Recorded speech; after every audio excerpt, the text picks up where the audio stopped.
shock and awe in college basketball. UMBC makes history in Charlotte. Okay, guys, Kentucky takes care of business. Another Sweet 16 for the greatest college basketball program of all time. Way to go for Kentucky. Now we head on to Sweet 16 to play Kansas State. And of course, Virginia is now gone. And of course, the bracket is wide open. It's amazing, people, watching this weekend of college basketball, watching Michigan State lose, Tennessee lose, Virginia lose, Xavier lost. It's just so wide open right now for Kentucky. We're sitting here in our bracket, playing the best ball of anybody easily on our side of the tournament here. It's great. It really is great. The only SEC teams left are Texas A&M and Kentucky, of course. And that's just how it goes. You know, it is what it is. The ACC looking strong. They are looking good. Give it up to them. I guess they're all looking good but Virginia. But Clemson took care of Xavier. That was amazing. So, it is what it is, people. We have Kentucky playing. Let's look at the Sweet 16 right quick. Kentucky and Kansas State. Florida State, Gonzaga. Loyola, Chicago, Nevada, Texas A&M, Michigan. It's nice. That's Kentucky's side of the bracket. You believe that? So Michigan is the top seed now, and Gonzaga, of course, when we know Kentucky can beat either one of them. So we'll see with that. We got to worry about Kansas State before we think about anything else. That's why I don't like looking ahead. I know fans get excited. We know the bracket's open. We know we've got a great chance, but let's just play one game at a time because it's March Madness. Anything can happen. Look what happened to Virginia. And that is a big upset. I know. I don't get why these sports announcers are like, it's an upset, but it's not a big upset. And they're comparing it to like Buster Douglas and Mike Tyson and the Miracle on Ice. Why are you even comparing it to stuff like that? Compare it to college basketball. How you want to look at it, this is the first time UMBC?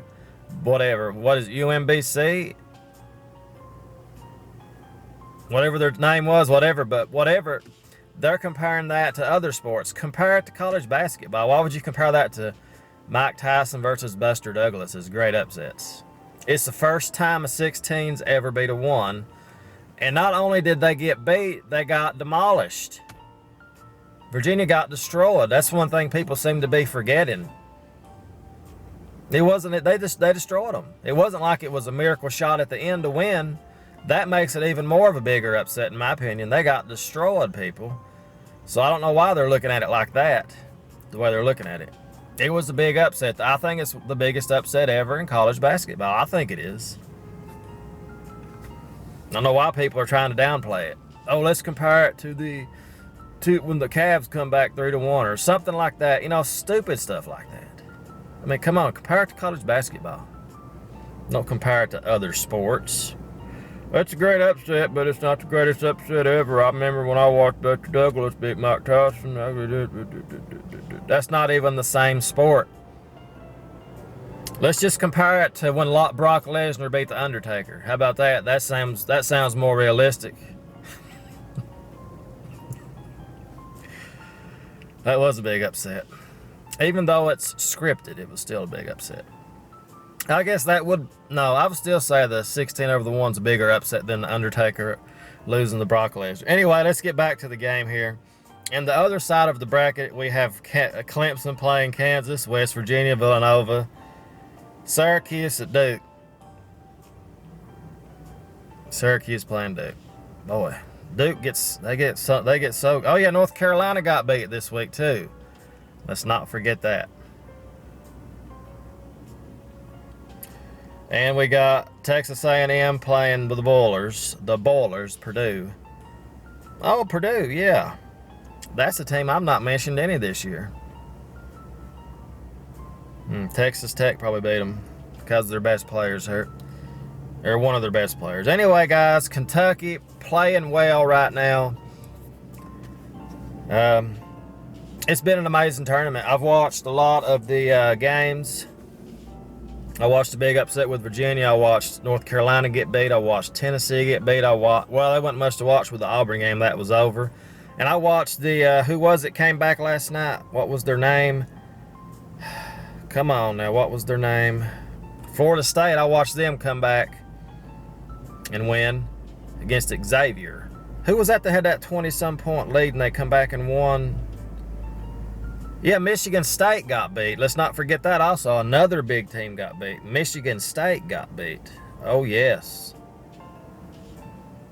Yeah, Nevada was down like 20-some points, and I turned that game off. I didn't even realize that Nevada come back and won that game. I mean, wow. So, I mean, it's been a great tournament. I've watched every upset, but that Nevada game where they come back, seen almost everything. It's been an amazing tournament. Of course, Tom Izzo chokes out again, people. Arizona, we all know they choked early in the tournament. And once again, Cal shows why he is a tournament coach. He does well every year in the tournament, people. It's just how it is with Coach Cal. You'll say Tom Izzo is 100 times better than Cal, and yet here's Tom Izzo yet again. He's home while Kentucky's still in the tournament. You know, things like that. I guess Tom Izzo's a better regular season coach. And people are like, well, look at Tennessee with Rick Barnes. They beat Kentucky twice, but then Kentucky beat them, and then they got beat by somebody called Loyola Chicago. I mean, you know what I'm saying? Cal is a tournament coach, people. It's just how it is. It seems like it's the Elite Eight every year or better with Coach Cal. So he's a tournament coach. I do agree with a lot of people, though. He should have won more than one national championship. I agree with that. It is what it is. But our bracket is wide open like it's never been before, people. And I'm proud of Kentucky. Watching them play against Buffalo and all this, you just see them playing so well. And I don't know if a lot of people's noticed it, but one of the main things I've noticed with Kentucky, they're 9-1 now, their last 10 games. But one of the main things I have noticed is the players are having fun. That is one of the big things I've noticed more than anything. Seeing the players smile and all this, they're having fun playing. They're responding well to Cal finally. And this is not one of Kentucky's big talented teams we've had in the past. This is not a John Wall team. This is not an Anthony Davis team. You know, this is not those teams. But yet here we are in Sweet 16, and we're one win away from being to another Elite Eight. On a team that was supposed to get beat by Arizona, and a team that a lot of people said Buffalo was going to beat them. Even though we won our first game and then Arizona got beat. They're like, well, Buffalo's probably going to beat Kentucky. And these announcers, I'm telling you what, people, watching that game and Chris Webber, I've never heard a player cry so much. Announcer, Chris Webber, of course, Mr. Timeout. That's what he'll always be in my eyes. I've never heard a player cry so much.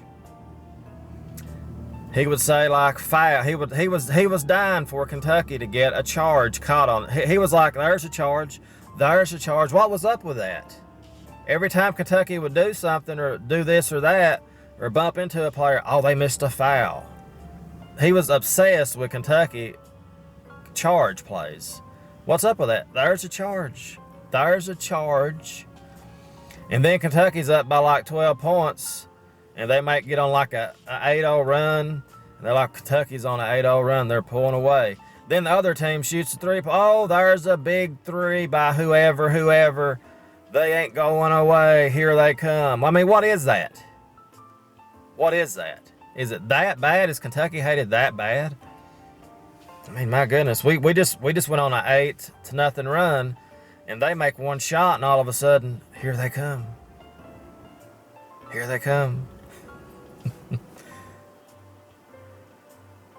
Man. But Chris Webber is horrible. I had no idea how bad he was. I liked him as a player when he played for the Kings. You know, I liked him, even though he was timeout. He'll always be called that. I mean, that's going to haunt him. Even after he's dead, there are going to be people that go up to his tombstone and they'll just say, timeout. I mean, that's... timeout, Chris Webber. Anyway, Kentucky looking good. Proud of this team. Proud of how well we are playing. Green could be playing a little bit better, but Alexander, people, I'm telling you, it's absolutely amazing how well he's playing. I'm just going to bring something up here just for the fun of it. In honor of Chris Webber, we're going to bring up Chris Webber's timeout. Here it is. Yeah. Is this it? Oh, commercial ad. But anyway, guys, as we continue our great play, here we go. Yes. A 2 to tie. Michigan would have to bring his he walked. He walked. Weber brings it into the front. Then he called a timeout. No timeouts Oh, he remaining. causes too many timeouts. It's a technical foul. He called a timeout. Michigan doesn't have any. He got by with a walk, and Jimmy calls a he calls a timeout. He doesn't realize that's Michigan's too many, and so it'll be a technical foul. North Carolina shooting and the ball. A huge mental mistake. Oh. Steve Fisher calls his team back. Oh. Chris Webber called a timeout, and before that, he walked and got away with it. How about that? He got away with the walk. I forgot about that part, and then he called a timeout. 578,000 views. So anyway, guys, Kentucky Thursday night against Kansas. We got to come out ready to play. We cannot take anything for granted because it is March Madness, and one bad game, it's over. And I'll tell you the truth, if we lose to Kansas State, the season's been a disappointment. We should at least get a Elite Eight or Final Four at worst. And the way the bracket is now, there's no excuse really not to get to the title game. I mean, it's wide open, people. Virginia's gone. It's over. And we'll see what happens to the other side of the bracket. I guess it's going to be Kansas, Duke. Or, let's see, the other side, we've got Kansas, Duke, West Virginia, Texas Tech, and Purdue. That over there is stacked, man. Any of those teams are going to be hard to face, no matter who gets out in our side of it. So we got Gonzaga playing well. They are playing well. Michigan's playing well. So it's Michigan, Kentucky, and Gonzaga.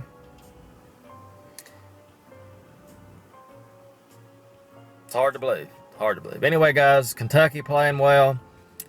That's all I know. I'm not watching Michigan play. I have to go ahead and say I'm not watching Michigan play any games. I've not been excited about watching them play. So I think I've not watched Michigan, but I've watched everybody else play. Gonzaga, I've watched Clemson, Kansas, Villanova. I've not watched Duke play any. No, just because I don't care about Duke. Only way I'd watch Duke is if they were losing. I'd watch them then. And that's about it. Or if it was a close game, like that's how come I watched the Tennessee game, because it was close. But other than that, I wouldn't have watched those games. But that's about it, guys. The excitement continues. We'll see. We'll see. I'll pick Kentucky. It's early to do, I guess, to go ahead and do a prediction. But I will go ahead and pick Kentucky. I guess I should wait and do it.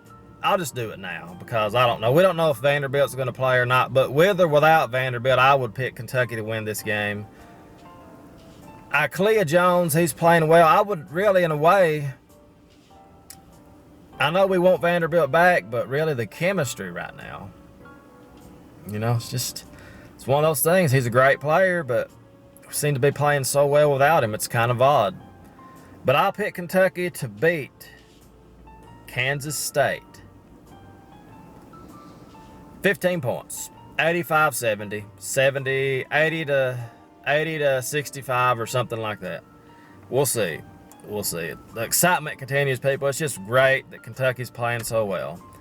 And I hope we can continue. I really hate to get beat by Kansas State with everything how it is right now with the bracket and everything, but we'll see.